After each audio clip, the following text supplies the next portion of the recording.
Okay, it is 7:08. We'll call the meeting to order. This is the second meeting of the month, which is not a business meeting, but one where we discuss issues and different things going on in school besides the routine business. The first question is, are there any comments from the floor?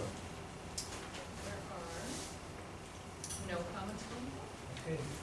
Well, thank you all for coming. And the first point on the agenda then would be a presentation from the prom committee. So we're ready.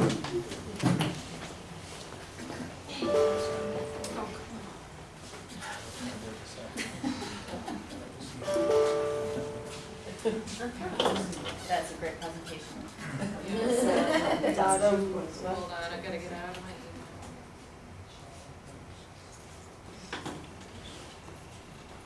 I want to let you know that they did a great presentation for me in my office, and Thanks. they're ready to go.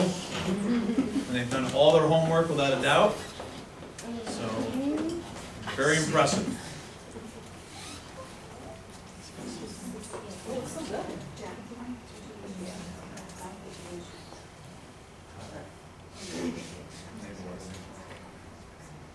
Hi, my name is Jackson Nassie. I'm the senior class president. I'm Caitlin Lawrence, I'm a junior. I'm Jacob Cassie, I am a junior.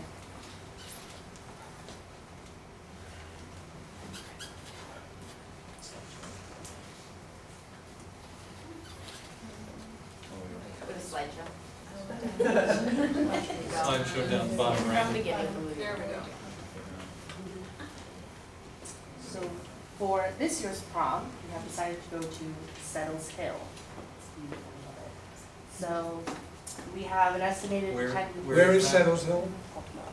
Altamont.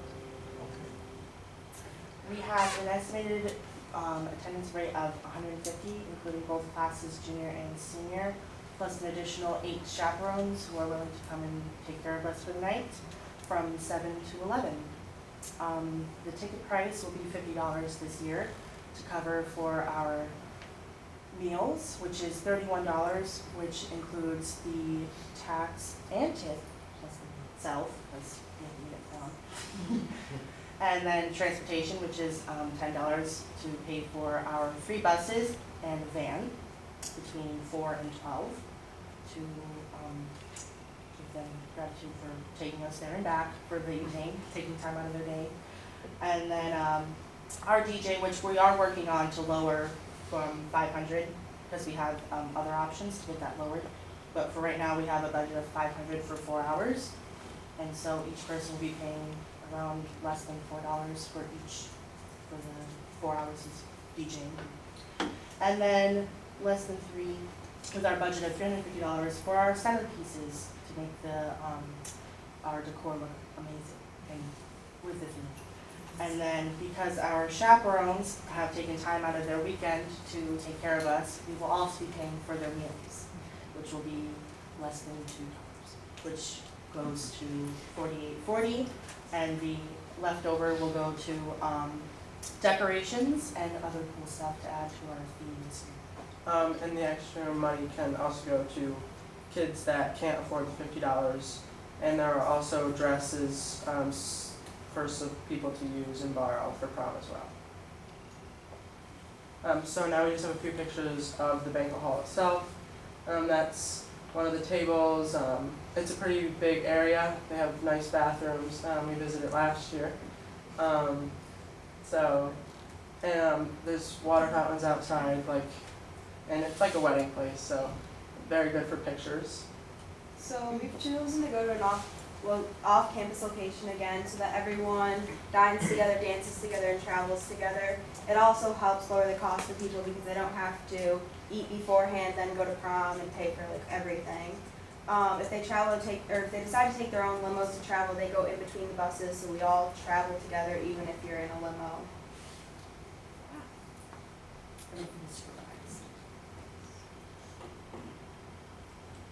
Any questions? I have one which we ask every year Yeah. about the prom, especially if it's off-site, which is, should that extra money, between $48.40 and $50, not be enough to cover student need to attend? Do you have plans to raise other money to assure that no student would be excluded due to financial difficulties? Yes, of course. Both classes do multiple fundraisers throughout the year. I know the senior class has about $5,000 saved up, probably a little less. And any extra costs to the prom gets split by both classes at the end of the year. How many students are in the two classes combined? What percentage of the classes are you anticipating will attend? Well, I don't know the exact number of both classes together, but you are also able to invite, Bring a guess. yeah, bring a guest from a different school. 150 is just an estimate, so it could be higher, it could be lower. The banquet hall can go up to about 250 people, which we know we won't get up to that high because not everyone's going to bring someone from a different school. So it's just a guess of 150 people, but the ticket cost would be the same no matter how many people there are. Does anybody know what our attendance has been in the past?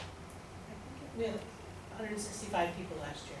165? And the senior class was way bigger than the junior class, I think by 20 people. So. Any other questions? No. Good job. Okay, well, thank you very much. Thank you for your time. Thank you.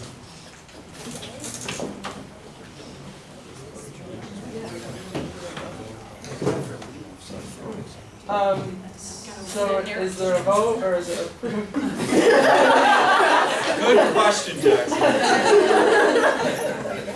Actually, so you don't have to hang around any longer than necessary, I would entertain a motion to approve the prom committee's request for an off-site prom. I'll make the motion. I'll second. Any discussion?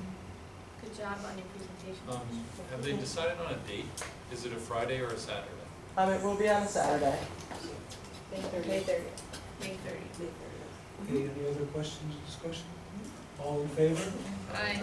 Opposed? Congratulations and have a wonderful prom. Thank you. Yeah.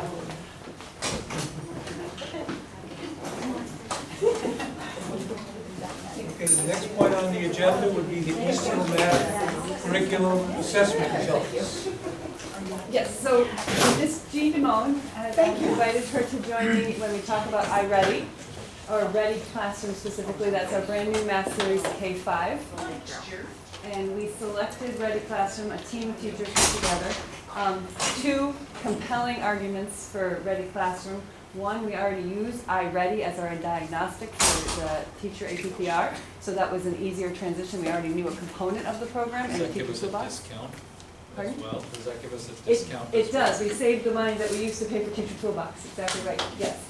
So that was about $2,000, which then led to our second deciding factor was that it only cost us $11,000 total to go K-5, which textbook series wise, when we're still paper-based, we're making the transition. It was a compelling reason. And we were excited, and regionally, Fonda has started, Johnstown, and OESJ and Brett Allen are looking at it, so we're working with some of those cohorts. So Yes. you tell us about it as a teacher user. It's very user-friendly. We really like the discourse, the critical thinking component of it. The media streaming is really wonderful. There's a lot of support materials. We also like that there's differentiated instruction, so if we need to so it has reteach, drill, and it also has enrichment, so it kind of covers everybody's needs. And it doesn't have a specific spiraling component, but it seems to do, and I think the hope is when you go on iReady, you get that spiraling. How is it determined which of those three options the student works with? You know, the video, the... It's teacher driven. It's what's happening in the classroom at that moment. So if I know I have 6 kids who need to revisit that skill, then I can pull those materials and use it with them. So it's individual to the student and their need. Yes, there's whole group instruction, and then there's the differentiated instruction. Also have the thing I really like about it is it has so not only the teaching instruction differentiated, but also has center activities. that are differentiated, and I like those. It's been really nice. Well, one piece is that it doesn't just teach you the algorithm of how to do the math, it's rooted in the thinking of math and becoming a mathematical thinker, Common Core is based on those 8 practices, being able to solve problems, discuss, that we might get to the same answer differently and be able to explain that. And so the discourse cards, what's the way we wanted to pass them out, those are, every teacher got 2-5, grades 2 through 5 gets a card, and K-1 they get a cube. So just those sentence starters, that little hurdle help to start those conversations, because that is different. You're used to showing how to do something, doing the worksheet about it. So it's more having a There's more discussion. there's more conversation. There's a little there's some different language that's being used, vocabulary, but it's good. It's strengthening. We call it strengthening your brain. It's so far so good. I don't think we've had enough time to really dig into it, but I like it. I tried using it last year because we were so desperate for anything, and that's kind of how I got my feet wet with it. I liked it. And I commend you, because she's one of the teachers who's taken the leap the deepest and is able to show others, and you really know the ins and outs of the program. Yeah, I like it so far. There's some parts that sometimes, even for myself, I'm like, ugh. Yeah. Let's move over. But I like it so far. We did the Yeah. training in, sorry. Oh, I was just gonna say, is it a textbook series that goes, or is it how? Workbook. So the teacher workbook, and then the children have a workbook. This Right. is the teacher's But- book. Like, we got the workbooks this year, but honestly, I think if we decided to stay with it, I think I would just print off the worksheets, to be honest with you. I like the clean copy, and, because everything that's in here is right online. So I think that was a big money saver. So we can transition where people are in the continuum of comfort of how digital they want to be. Right. The guy who did our training, what I really liked was, this is a really important component of it, but you can really make it your own. It's not a script. It's, and it's just rooted in good math practices. It's really, it's good. So will they be also able to do some of this on the one-to-ones? Is that part of this program? Yes. So With I read iReady. classroom. Just for the diagnostic, or do you also use it for the, We've had a lot of technical issues this year, so but yes, it would be the hope, if we, maybe next year, if we do it, the diagnostic, I think, would be a lot earlier, and then we would have a good understanding of where every kid is. And then, yes, and You can then, assign right, your toolbox. in Toolbox. You can assign instructions, so you can, on the one-to-one device, if you were having. Oh, trouble yes. with- that's what I'm Yes. asking, Yes. are you using the diagnostic or the enrichment or the lessons on the one-to-one? Like, is that part of the plan? That would be our goal. We're not Okay. there yet. Okay, Yes. okay, I was just wondering. So it does facilitate itself for people to be able to do homework or assignments or whatever on their computer without paper. I don't think homeworks, I don't think we're going, We would use it in centers for Correct. work in a classroom. right, because sometimes with the diagnostic,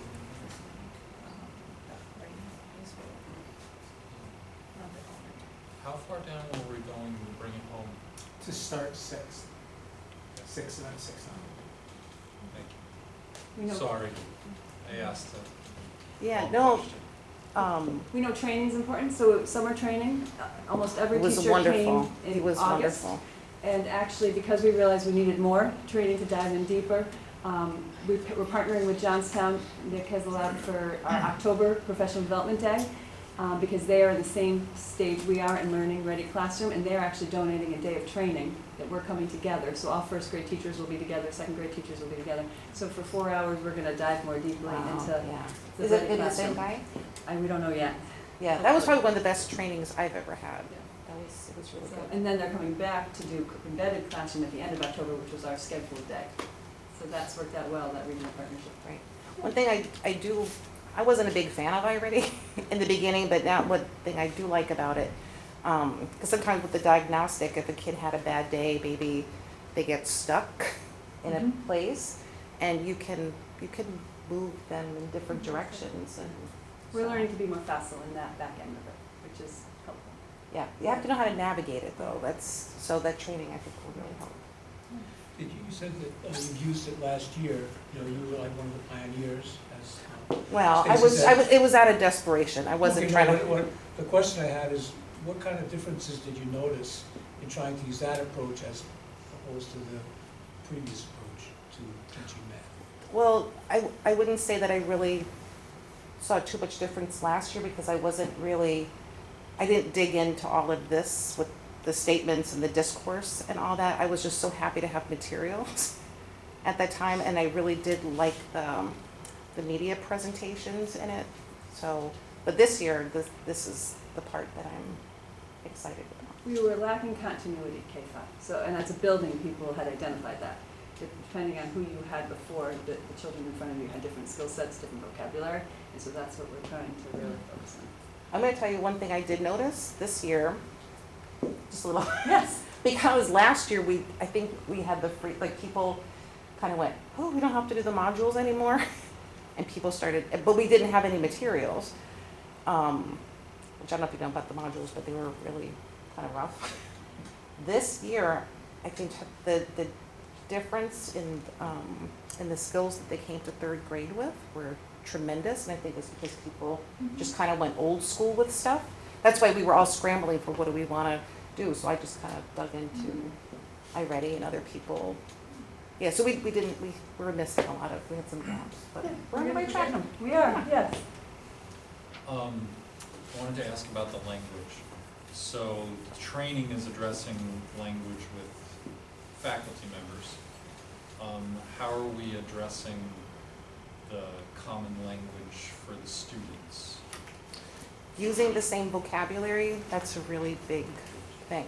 Like with our old program that we had, My Math, that was one really nice thing, that we all had the same language. So when they would come from second to third, it was very similar language. But the vocabulary, it's gone up, it's different. So, did I answer that? One other question.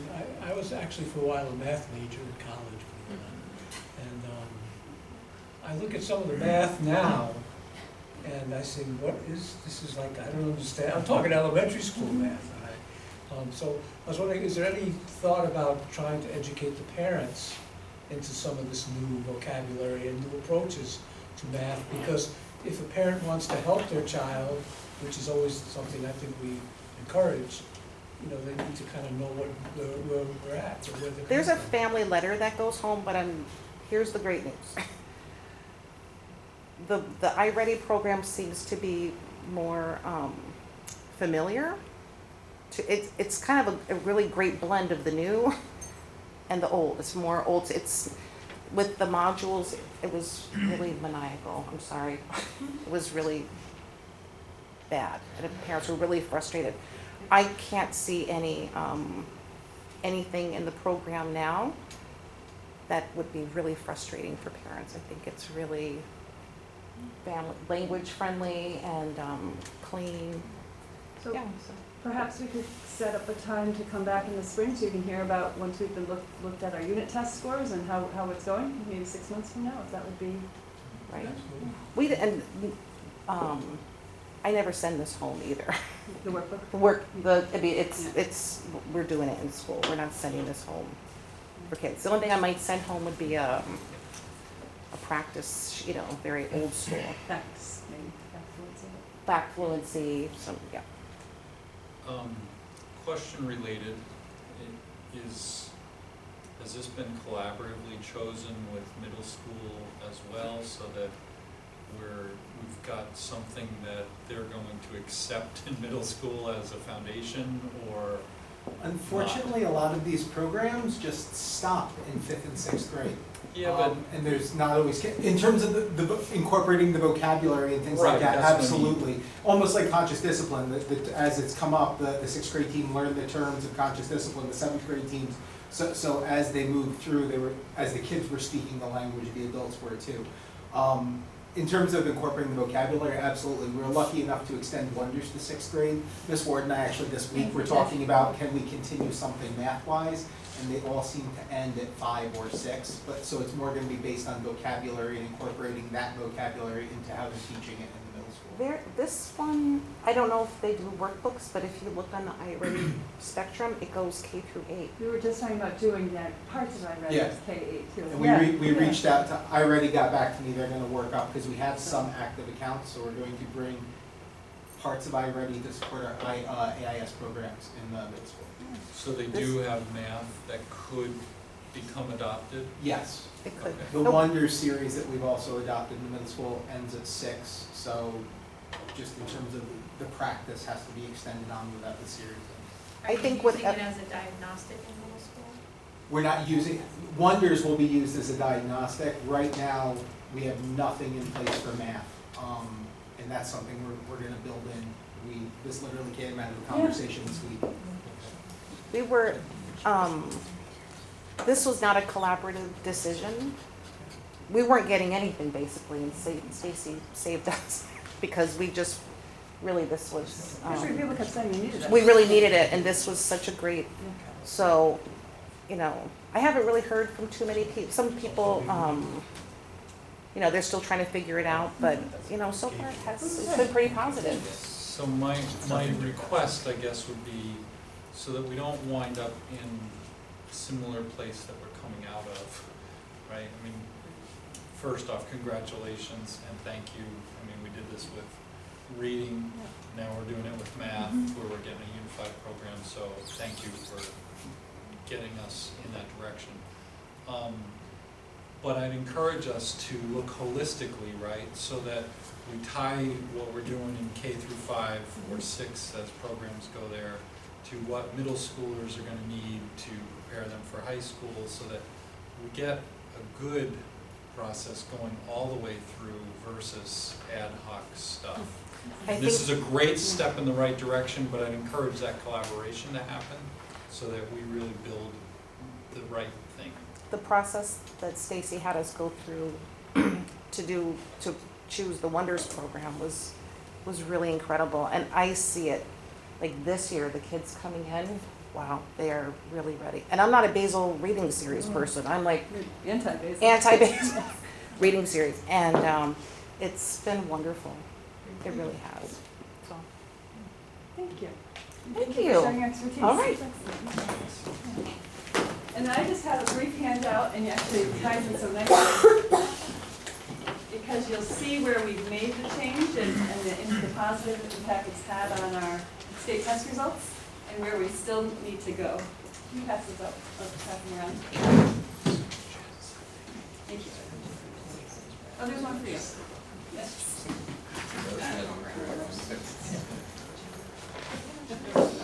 We should have been more specific.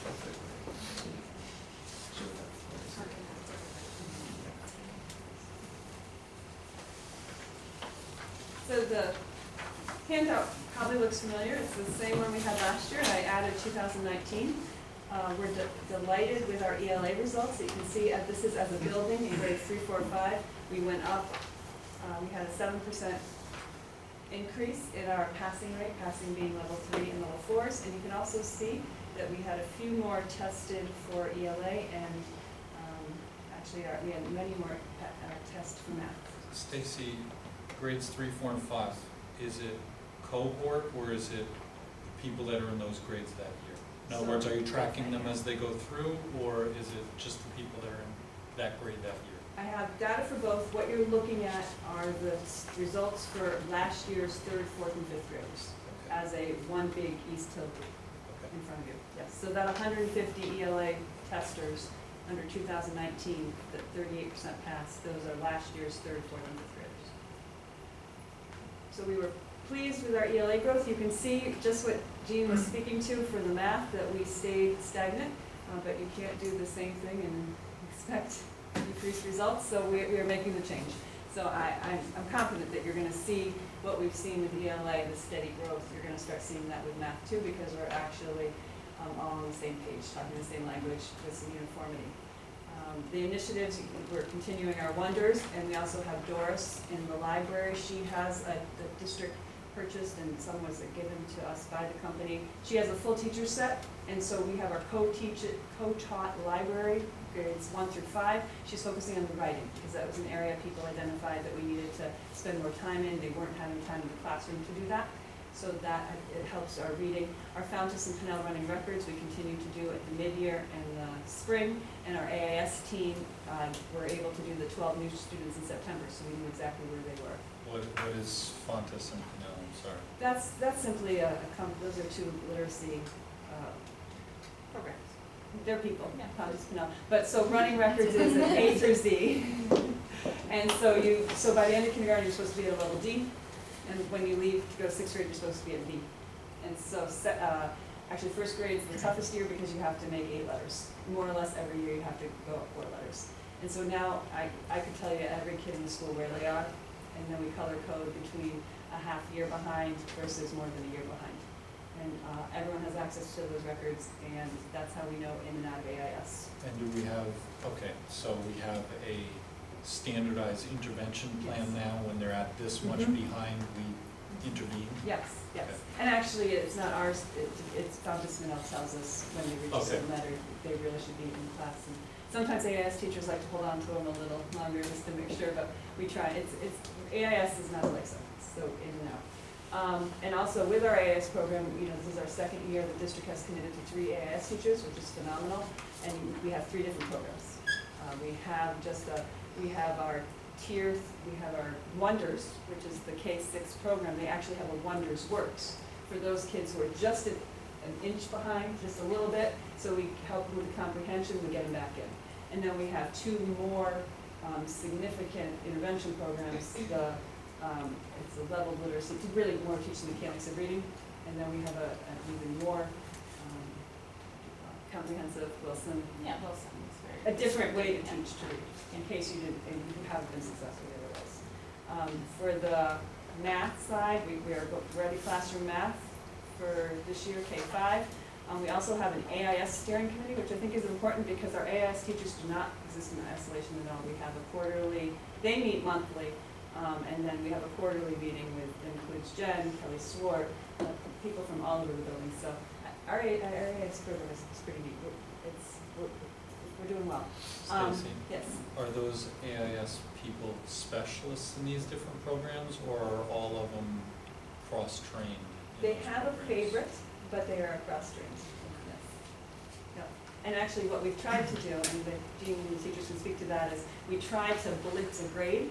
So we pull all of 4th grade at 10 o'clock, regardless of what intervention you need. So at least all the kids come, and then they can bump from one to the other, depending on how you're doing. And then also the teachers have a smaller group in front of them to do either the enrichment or to do the intervention for the kids who might need it in the classroom. I just one other question. I know this spring we'll have another set of assessments to look at and compare. But I was wondering what you foresee or what you're thinking about the impact of the next generation standards will be on this whole picture. Doris Lever is doing a phenomenal job. To step back, the district has a next gen team that we have started when we first came out, and we've been using, State Education Department gave us a timeline of what you should be doing when, and we followed that. So I don't think it's going to be a big bump for us. Doris met with 5th grade. They did a phenomenal job.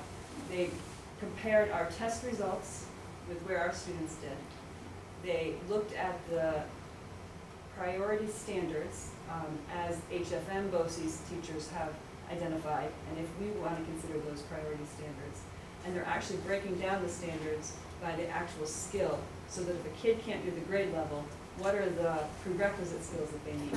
So while Common Core kind of came at us on a swift angle, they've given us time to prepare, and the district has provided that team with the money, the training, the time to work with the teachers. So I don't think it will be a big leap for us when the tests change, not this spring, but next spring. No. Can I add one thing? Yes? I just want to add one thing about the Ready classroom. One of the great things about it is when you go to do your, goes across all your lessons, it also has a section for a prerequisite.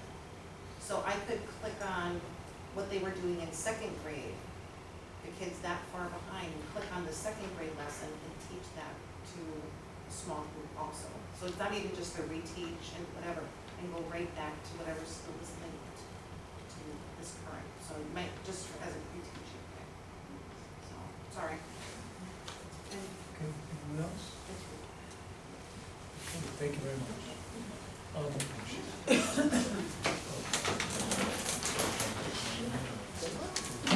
What? No, I Okay, before we go any further, sorry, I feel derelict for having neglected to do something, which is both to welcome and introduce our new principal, Nick number 2, Nick Capello. So thank you and welcome. Thank you. And also to introduce our new student board representative, Tyler Pinkerton. Thank you for being willing to put up with us for a minute. Okay, so now you're on. Oh, wow, we've done like prom, we've done Yeah. academics, Let's welcoming, get into the meat. and now we're gonna do threat assessment. I'm sorry. We were asked to present today, I don't know, I'm over here, on our threat assessment team and some of the work that we have done, the past year and obviously into this year around the whole idea of threat assessment and what that means. So briefly, let's just talk about what is threat assessment. So basically, blah, blah, blah, fact-based, investigative, and analytical approach that focuses on what a particular student is doing and saying. Basically, what we're doing as a team, we are systematically determining if there is an internal threat to our school, to our district, to our students, okay? So I know that there are threats. We went through something last night that was a perceived threat in our area, but that is that we delineate the two types of threats, the outside threat and an internal threat. Unfortunately, we do not have control. I keep telling Lindsay that she's a social worker, she should have control of everything, but we can only really control what's in our district and within our students and within our staff and so on. So that is what our focus is on when we talk about threat assessment. So this might be as simple as a student coming to school and perhaps saying, I'm being upset and saying something that they shouldn't, okay? And that sends off a red flag. Someone says, hey, Johnny just said that he, was sick of this place and just wants to, wish it would blah, blah, blah, blow up or whatever. It could be something as simple as that. It could be, we had an issue with a student bringing in an item that wasn't allowed in school because of its violent nature. Investigating that, determining whether or not it is a threat, and really diving in to ensure that we're safe. So that's what the purpose of our team is. So I'll have you, should have my little clicker. I know. So who is on this team? I run the team, but when I'm here, I'm all over the place. So I oversee it. We meet regularly. But we also have our SRO. So we have Officer Pruzzi, our social worker, school counselors, our school psychologists, and the building administrators, depending on where we are at a given point where a threat comes in or we hear something being an issue. So each person has a job, and just so that you know, I didn't develop this myself. I would be making a lot of money and I would have trademarked or something, but I did not. This is essentially the components of what they call the threat assessment Virginia model, okay? And our district's insurance agency did host a couple of different companies that have their own version of that Virginia model, like those friendly versions. So really this is just a simplified Virginia model that we have adopted here, and we've had the opportunity a couple times last year to go through and just to make sure it's working for us. So all of these people, we have roles, okay? So we don't just, we get a threat, this is what happens. I convene the team. So last year we had one, the SRO heard of something, so they came and got me, got on the phone, called up members that were available to me at that time, and assigned roles. So there are 3 essential roles beyond the team leader. And these are basically people that go out and ask questions. Okay, so they are investigating, And I'll talk about those questions in a few minutes. So there's a school information inquirer. That person's job is just to gather information within the school. Faculty, staff, what have you heard? Where did you see this going on? What did the students say? How are the students feeling? Collateral information inquirer. This goes to the students, friends of the students. You know, has Johnny been feeling poorly lately? Have they, you know, they've been sad. They haven't been coming out and hanging out with us after school anymore. They just sit in their room. That type of information. Then there's a family information inquirer. That person talks to the parents and guardians, and then we'll speak with the actual individual who there's an area of concern for. Okay, so these are the roles. Click it again. And this is what happens. This is so simple. We have a flow chart that is, wouldn't fit on here. It's a beautiful flow chart. I tried. I know, It doesn't. it didn't work. So the threat is brought to our attention. We assemble as a team. We collect our data. Then we convene together. We sit down as a team. We go over the data that we have, and then we determine next steps. So, have you click it again? There you go. So what are some of the questions? There are 13 standardized questions that we ask. These are vetted through the Virginia model, vetted through all of these companies that are insurance companies touting. These are just a couple of them. Important thing to note, we ask the same questions no matter who we are talking to. We have developed our own Google form, so as the person is interviewing, we pull up the laptop, okay, it's this student, these are the questions, and it compiles it into an Excel sheet until we can see, all right, where are the commonalities, where is there areas of concern. So basically, has the student made a threat? What was the threat? Express that they view violence as acceptable. Has the student recently experiencing a sense of hopelessness, desperation, and despair? Has the student engaged in attack-related planning behaviors? These are getting a little bit deeper into an intent here. Has the student shown an interest in firearms, weapons? Do they have access to these things? Has the student taken any actions that is consistent with their threat? So I'm going to blow up stuff and the student has taken steps to perhaps acquire materials to do that. So those are our questions that we would ask. We then come together, we sit down, we say, okay, here's all the information that we have. Is there a threat? And there's two different ways we can look at it. We look at a transient threat versus a serious threat, okay?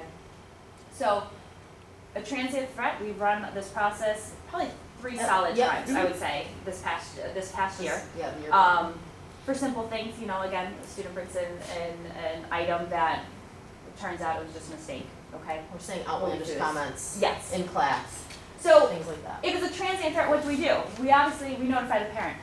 You know, your son or daughter stated during class that they were upset and they stated that they wanted to hurt themselves. Depending on what it is, there's disciplinary action. So the student brings in something that they shouldn't have, mistake, whatever it might be, there's still discipline attached to that. So there will be a discipline with that. And then the important piece is remediation with the counselor. That student would be assigned to someone so they can follow up with that student. Develop a safety plan if necessary. Develop coping strategies if necessary, whatever that might be. Make referrals if need be, outside agencies. Outside counseling agencies and so on. This is where we have lied So far. there you go. Then that can go up to a serious threat, and then there's then more serious. So what we do then, conduct a safety evaluation, make sure that the student is safe, potentially take them to the ER for a psych eval. Take immediate precautions to protect victims. So if the student's saying, I'm going to target blah, blah, blah, we would make sure that those people are safe. Okay, so we would, whether it involves law enforcement or not, notify the parents and the family of a student that could be targeted. We also notify the student's parents against, obviously. Depending on the extreme nature, if law enforcement takes them into custody or whatever, they would obviously get services through in that direction, but we have had students that we've stated that you need to go and be medically cleared before we're going to allow you back into the building, just for your safety and for everyone else's.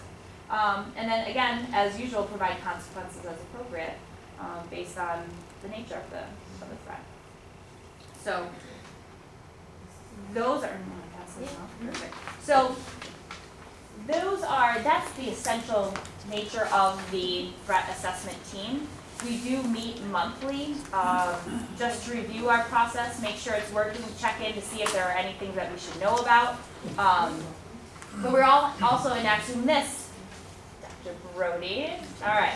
So finally, we were able to set up the see something, say something. Anonymous tip line. Anonymous tip line, there you go.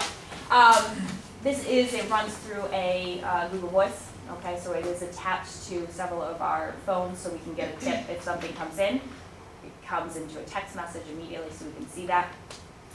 It will transcribe if the student has left a message or whomever. I have just handed out to you guys a flyer that I so artfully created. It's a ball print. It's a paw print. As just explaining what this tip line is, and our next step would be to get large signs so that we can hang those up. There's going to be an education piece with this, to explain to students what is the purpose, how should you be using that, and the appropriate manner to do that. So there's going to have to be an education piece for both staff and for students so that they understand the purpose and that we're not wasting our time. Does this texting system go to everybody on the assessment for team? Not at this moment, but we do have it linked to a Gmail account, and that Gmail account is linked to everyone.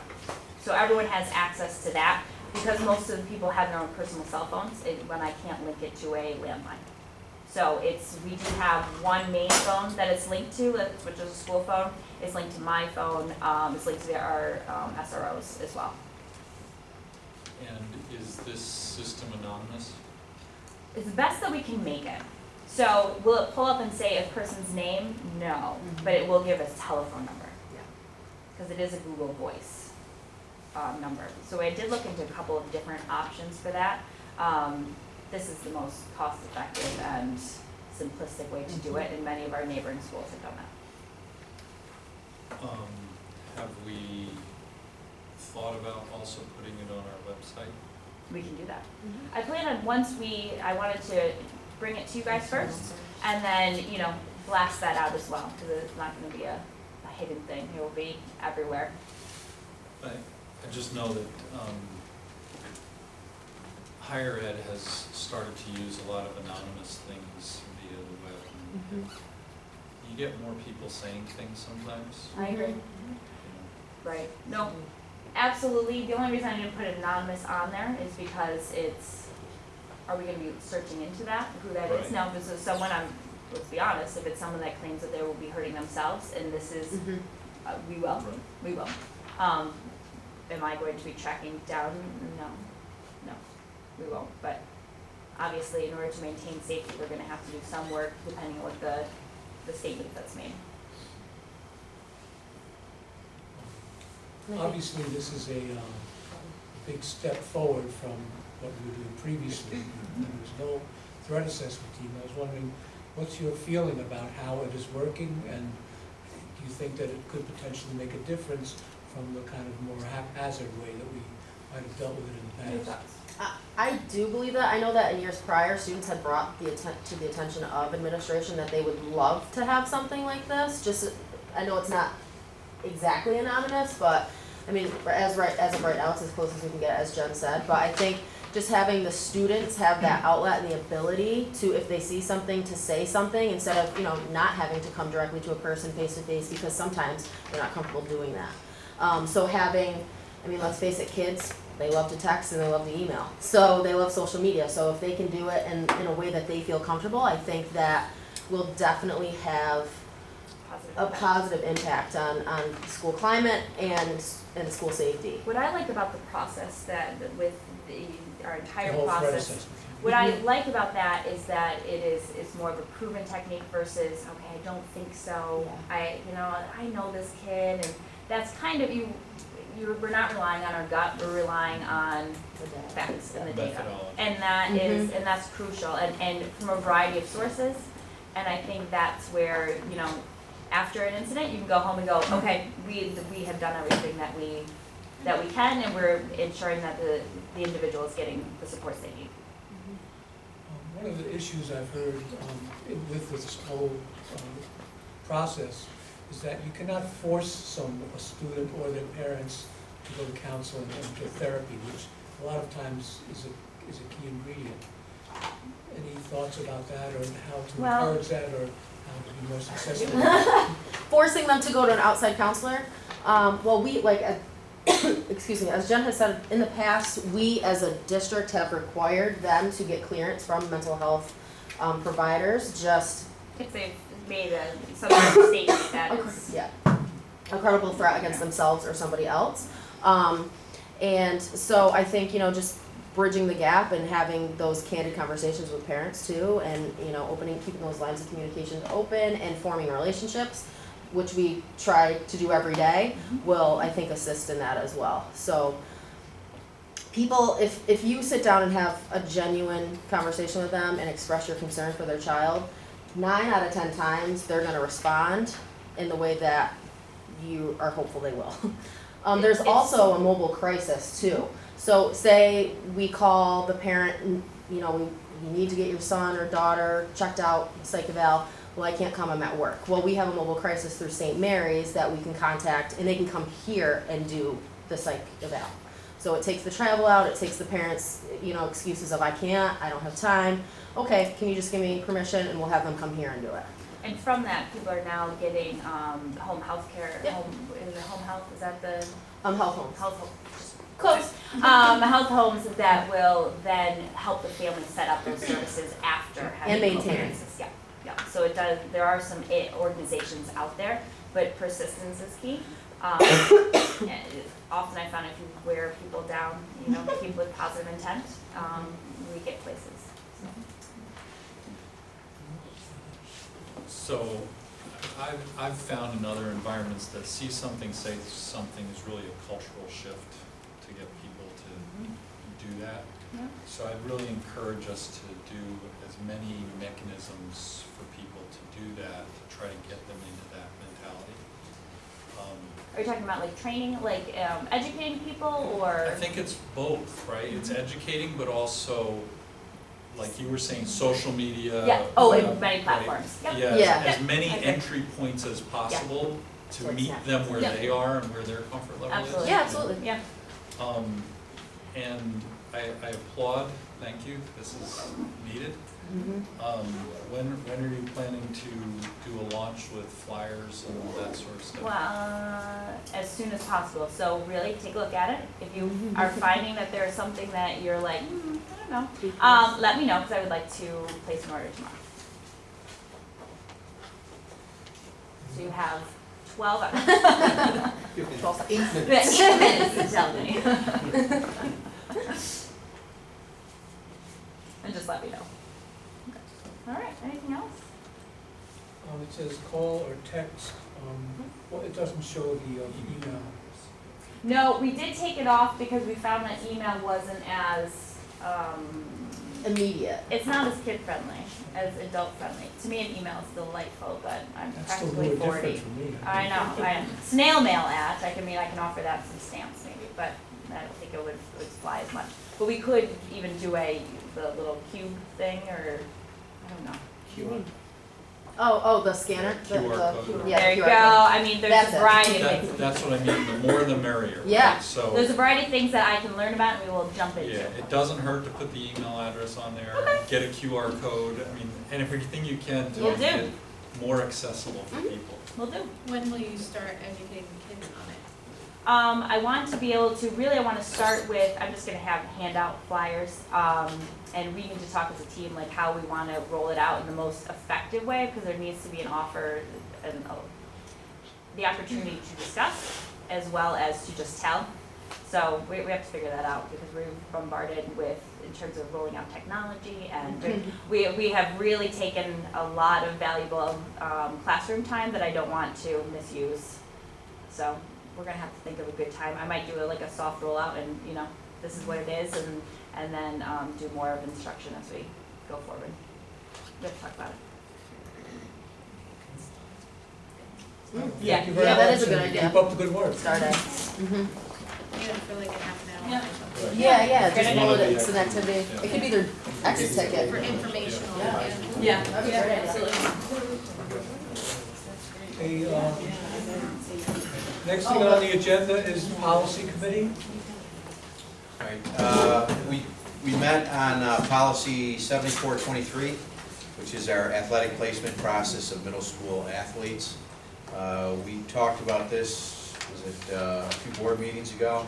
There's not many changes, but just as a reminder, we have, looks like 14 steps, beginning with, the district policy is number 1, parent guardian permission, administrative approval, and it ends really with the board really concurring with the policy committee's decision. Some of the changes that we are proposing is just systematic language. There's a few parts, like in part 6, it looks like 7 and 9, they discussed bowling and golf as being exempt from a few things because it's non-contact sports. But rather than listing bowling and golf, we thought it would be better to just use the term, other than sports, or sports approved by the APP or something to that effect. So that way, if any of the sports changed, which more than likely wouldn't, at least the policy would still be, relevant. We wouldn't have to change the policy if the sports changed. So we just, there's a few places we wanted to remain consistent. The other thing we talked about was really item 13. Does the board need to know who the athlete is? We felt it was important that the student remain anonymous. We did not want to know who the student was to cloud our judgment or to influence any judgment. And then the last thing that I think is significant is we don't want any student who's going to displace, a high school athlete and not allow them to play. So we wanted to change some language that basically is the same as what was used before, but basically the high school athlete would not be denied an opportunity to play on the team as a result of somebody moving up. Does that make sense? So again, it's pretty consistent with what we had, but just minus a few different language pieces that is more consistent and fluent throughout the document. Did I miss anything, Scott or Dr. Fitzgerald? We'll just update the language and we'll have it ready for approval over next October? Yep. Okay. Yeah. All right, thank you. Any questions or comments? Thank you. Moving right ahead, first report from our new student representative. Take it away, Tom. So, practices for the upcoming Halloween parade that will be happening right in town continue. The band is preparing music that will be presented there. Student council continues to plan for the October 18th pep rally. The band will be there as well. And this very week that will be taking place leading up to homecoming on the 19th. Student Chromebooks have been distributed to the freshman and sophomore classes.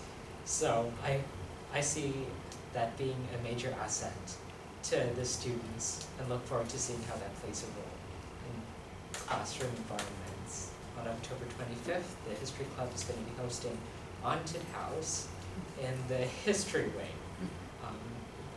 Yes.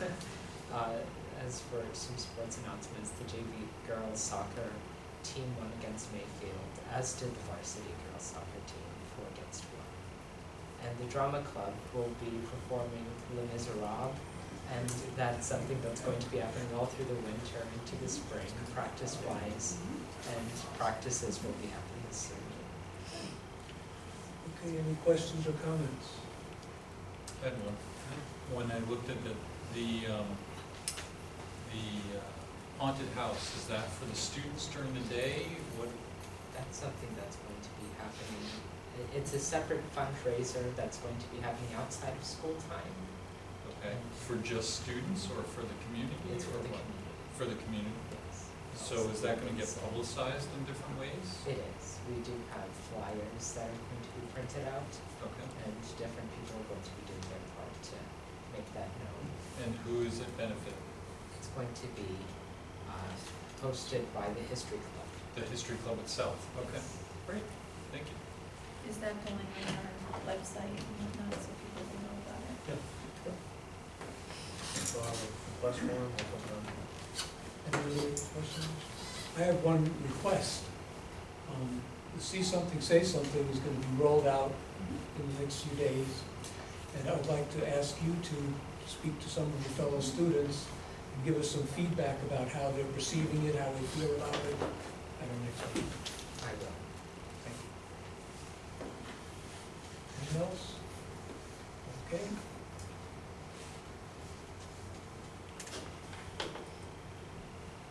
And it's your computer, you do it.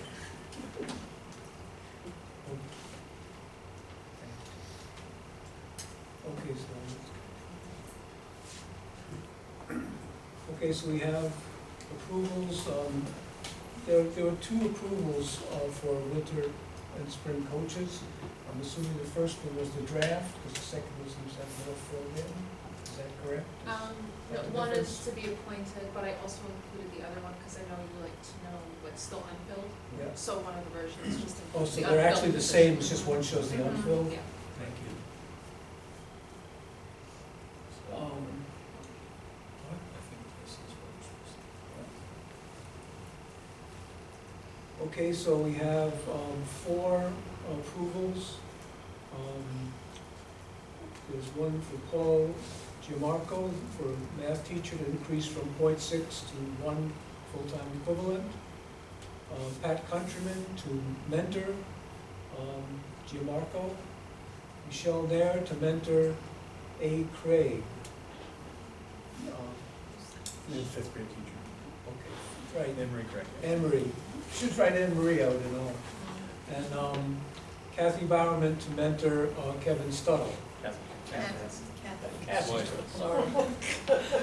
Don't Now we mentor got Kevin two. Stuttle. Yeah, we got 2. Put the full names in the future. Okay, is there any discussion about any of these that we would need to go into executive session for? For these 4, Yes. that's far. I just had a question.